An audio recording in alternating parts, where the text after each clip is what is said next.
Дискутира моята персона. Аз имам право. Ами ще ви дам телефона, заповядайте сега. Вижте, дайте сега да говорите да му дадете микрофон долу. Да не мога да. Аз не съм записан, може да взема. Оле, изчерви не си го даваме. Добре, заповядайте.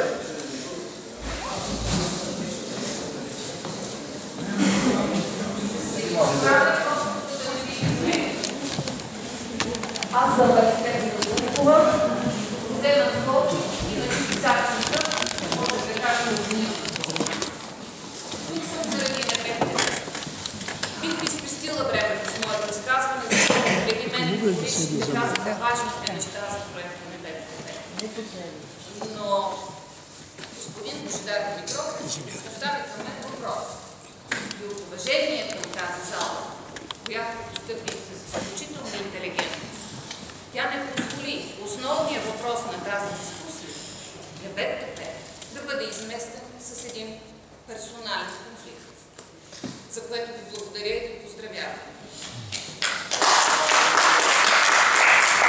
Убедена съм, че това не е хаотично действие. Това е добре обмислена. Когато обществената дискусия тръгне в нежеланата посока, тя трябва да се измести с нещо много по-дребно, конкретно, персонално. Вие не го позволите. Въпреки това, уважение към вас, съм длъжна да отговоря на въпроса на господин Димитров. Повече подписи се съгласуват проекта. Той посочи мен, човека, който се е подписал под проекта за теб. От ноември месец 2009 година съгласователната процедура се извежда от Министерството на културата. С подписа на министъра на културата или авторизирано от него лице се дава съгласователното решение. Да, то се дава след становище на Института за недвижимо културно наследство, който аз ръководих, когато и проекта за Перник е излезнал. Но Министерството на културата в практиката си има възможности да вземе решение независимо, т.е. въпреки становището на института. Между прочим, така се случи с проекта за НБТП. То е съгласувано в Министерството на културата, въпреки двукратно отрицателни становища на Института за паметници на културата, сега наречен Институт за недвижимо културно наследство. Така че, по въпроса за Перник, ако е било неправилно решението на института, Министерството е имало възможността да даде различно решение. Все пак съм длъжна да ви кажа, защо институтът е дал положително становище за проекта Перник, който се илюстрира като лош пример. Когато не можеш да спреш натиска за реконструкция, а вие виждате за какъв натиск става, трябва да потърсиш решение, което да остане верно към историята, което да остане почтено към историята, да запази оригинала и да бъде обратимо, т.е. бъдещите поколения да могат да дадат друга трактовка. Решението в Перник, красиво или не, очаквано или не, отговаря на тези изисквания. Там намесата е с драстично съвременни материали, които не могат да създадат никаква илюзия за реставрация или алюзия за реставрация. Видно това е съвременна намеса, видно това е една, ако щете, инсталация, която визуализира съвременна хипотетична представа за това, което не знае как е било. Стоманената конструкция, която носи полимер бетонните панели, е анкерирана в консервационния начин. Тя не допълва оригинал.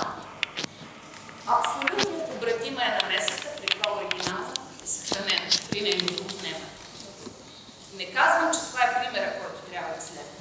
Всяка реконструкция, както и да е извършена тя, трябва да се разглежда като изключение. Лично аз не съм поддръжник на реконструкциите, това много добре го знаем.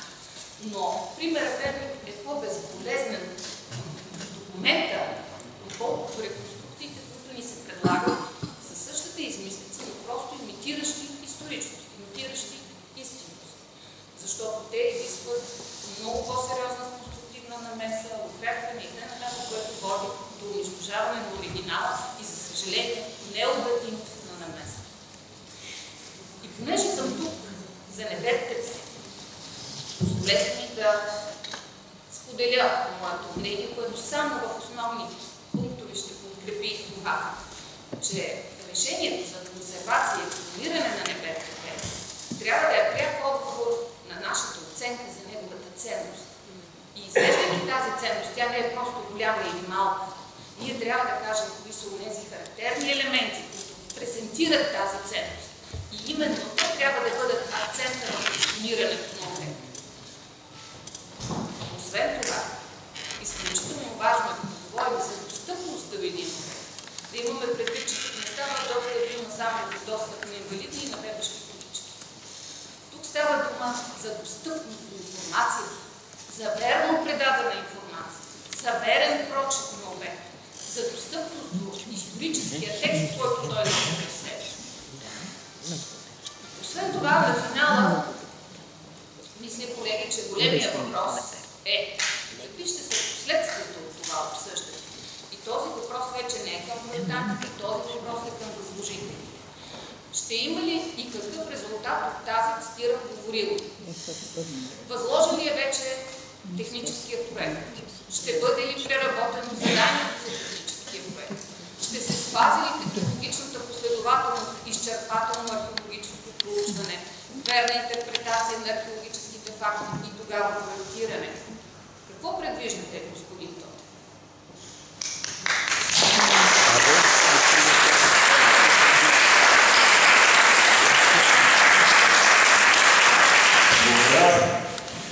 Нашето казвам, предвиждам нещо, с което след като се случи, да се го гледа не само аз, а всички политичани и да ни източат с пръст, както други родове, включително това, което ви коментирате. Това, че сме се събрали тук, означава, че аз имам ясно съзнание, че не трябва да повтаряме грешките, които без значение кой е виновен за петък или този виновен, това няма никакво значение, просто е какво усещането в хората. Аз искам в Пловдив усещането да е друг тип усещане. И за това мога да си причиня, да си да 4 часа тук, да слушам как колегата от зелените партии ми крещи, но ще остана още 4 часа, ако трябва, ще остана с 1 месец още 4 часа, за да стигнем до момента, в който всички да си гордеят каквото и да има там. Така че това ми се намерение, това се случва. Аз искам на всички да ви благодаря, че всички са с мен седите 4 часа. И си слушаме и си викаме, това не е говорим. Не знам, защо го говорите като говорим. Това е различен дебат, който е дебат в рамките на малко. Ние по-знаме ли по-добре да различен дебат? Това е нормално. Аз мога да чуя да всеки ден всичко, което днес се казва, повярвайте, много добре ще се анализира от администрацията. Няма да сключен договор за техническо проектиране с ясни параметри, с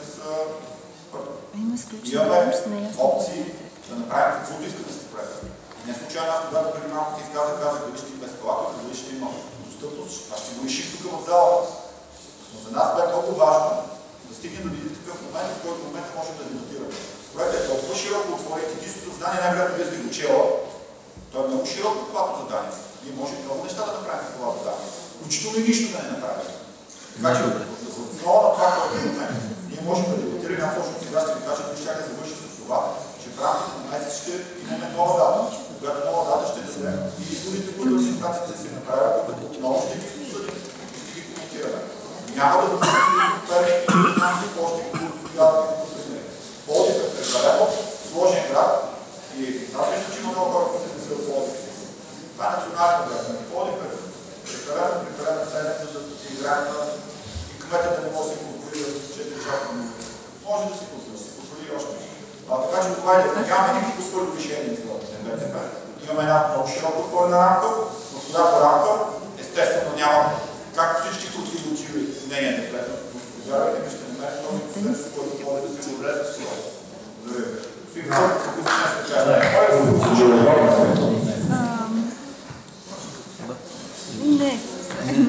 За съжаление, кмета изчерпи по-голямата част от моето изказване. Аз дойдах тук и не смятах да се изказвам. Тъй като тук има достатъчно други специалисти, които са ми приятели и които мисля, че те бяха подведени към това обсъждане от протестарите, които стоят няколко отзад, други си излязаха, взеха се табелките, дигаха патардията, пляскаха и нарушиха нормалния ред на дебата. Тези хора, които са опрети, за които аз става въпрос говоря, те трябва отворено да работят с общината за този проект. а не да смятат, че общината иска да измисли нещо, как казва някой щял да открадне пари. Извинете, ма как ще откраднете европейски пари или от норвежкия фонд? Това нещо Както са краде навсякъде в България, бе, Жоро! Както са краде навсякъде в България! За какво се строят тия магистрали? Като слушах повечето хора, те не искат нищо да се прави. Но това там има душа за всеки, който има да я види. Но той не е туристически обект. Той не е социализиран. Това е за всеки човек, който не знае за какво става. Просто предполагам, че ние тук всички знаем и за това го усещаме по друг начин. Този, който се качи, просто е една поляна с ни камън. Трябва да има информация, която каза госпожата, трябва социализирането да бъде информационно и битово. Как този пусти асансьор, този е ескалатор. Тогава трябва да махнем на Римския театър асансьора ли? Ми стълбите, те са допълнение. То ги няма в тази автентичната архитектура. Тези стълби, металните, дето са зад хората. Има ли ги? Няма. Асансьора да не би да го е имал по римско време. И гладиаторите са качвали и животните да са ги качвали с него. Не, това се казва социализация. Кажи за римлянките. За това говорим. Държи гладиатор за римлянките.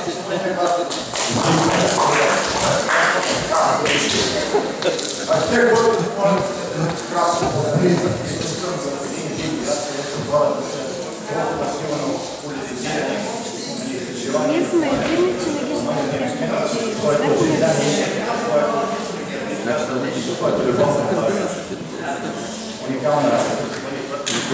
Праката мога да открадна. Много неща за първи път ще видите в Пловдив.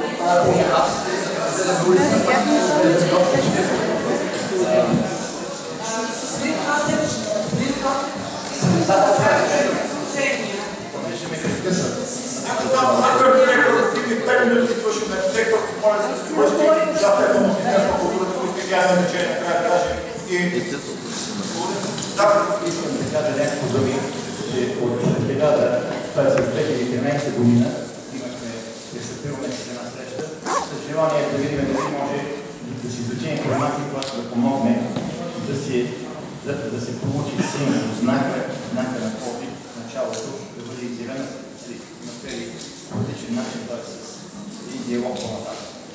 И направихме една фотограметрия, получихме тези уикиве данни и след това се изготвих, защото просто нямаше никакво финансиране, нямахме никакви ангажименти, нямахме никакви основни отношения. След една година обаче появи този фонд, който е съдържащия фонд и се наложи да се коментира едно възлагане. Разбира се, през това време се задържа заданието за проектиране 5 месеца от паметник